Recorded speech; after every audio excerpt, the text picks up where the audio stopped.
Hello, we're in the Gulland garden again, and I want to show you today how we do a little bit of garden prep for planting the season's second crop. Introduce you to a couple of tools you may not know about. One is the Old Faithful socket eye hoe. It's an old design and still widely popular. It's just the best hoe you can get. If you don't have one of these, I have a couple. If you don't have one of these, consider one. So I'll start by just cutting some weeds out around the edges here, cleaning this back to where it ought to be. We've been less than vigilant on keeping the weeds cut back so far this year, like we haven't had anything else to do. It's been a great year in the garden, and I've already broadforked an area here. I'll rake this out with the traditional wooden rake. I like these. They work way better than their modern metal counterparts, I believe.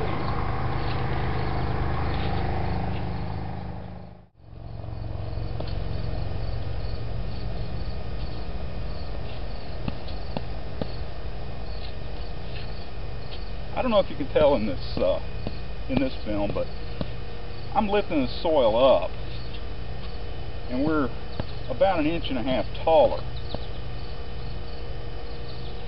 than when from it being compacted earlier. We're about 1.5 inches up from where it was.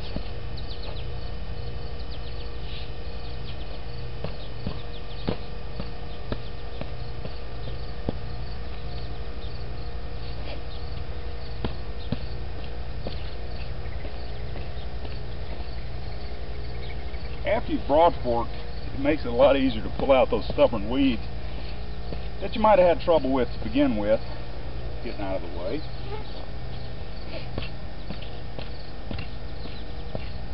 Just by loosening this top, really changes the way those deep weed roots come out.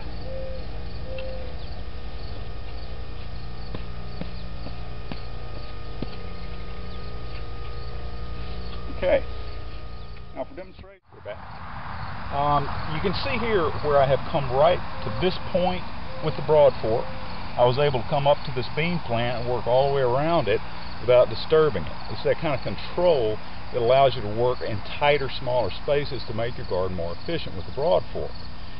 I've broadforked this whole section now, and I want to show you the next step I do after I've picked the weeds off and broadforked it. I use a traditional rake to clean the top off and further improve the tilth of the soil, break up this finer stuff, and break some of these clumps up here. Okay? The traditional rake is made of wood. I'll rake my mulch off of here and use it again later. It's made of wood.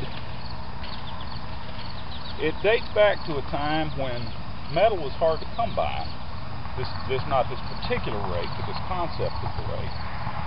And you can see I'm covering a much wider area than I am with a standard garden rake. And this particular spacing of the tines on this rake is such that it really does a nice job. And it's so easy to level this thing off using a traditional rake. Some of these old tools are just better.